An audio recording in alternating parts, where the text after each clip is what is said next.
చెరువు మధ్యలో బండరాయి మీద నక్కి రానంటే రానని మొరాయించిన దొంగను ఎట్టకేలకు స్థానికులు పట్టుకున్నారు. పోలీసులు కళ్లుగప్పి పారిపోతున్న అతన్ని జనం చుట్టుముట్టి క్యాచ్ చేశారు.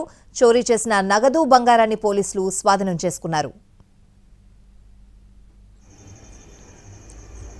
ఓ ఇంట్లో చోరీకి పాల్పడిన దొంగ తప్పించుకుని చెరువులోకి దిగాడు. అక్కడే మధ్యలో ఓ బండరాయిపై కూర్చున్నాడు.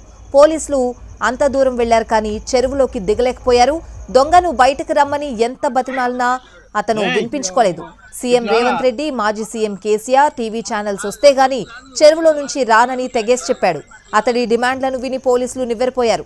అర్ధరాత్రి వరకు మైక్లో ఎన్ని హెచ్చరికలు చేసినా దొంగ రానంటే రానని అన్నాడు. చేసేదేం లేక పోలీసులు నిస్సహాయంగా ఉండిపోయారు. చుట్టూ చీకటిగా ఉండడంతో పోలీసులు కళ్లుగప్పి మెల్లిగా చెరువులో ఈదుకుంటూ బయటకొచ్చాడు. అంతలోనే స్థానికులకు దొరికిపోయాడు.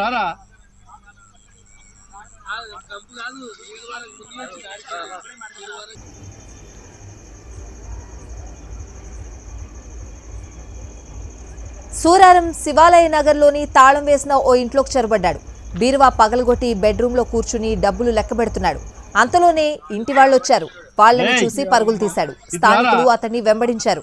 పరిగెత్తి చెరువులోకి దిగి ఓ బండరాయిపై ఎక్కి కూర్చున్నాడు. అక్కడ అసలు సీన్ స్టార్ట్ అయింది. పోలీసులు చెరువులోకి వెళ్లలేదు. దొంగ బయటకు రాలేదు. రాత్రి కావడంతో దొంగ వాళ్ల కళ్లు గప్పి పారిపోయాడు. కానీ బస్తీవాసులకు దొరికిపోయాడు.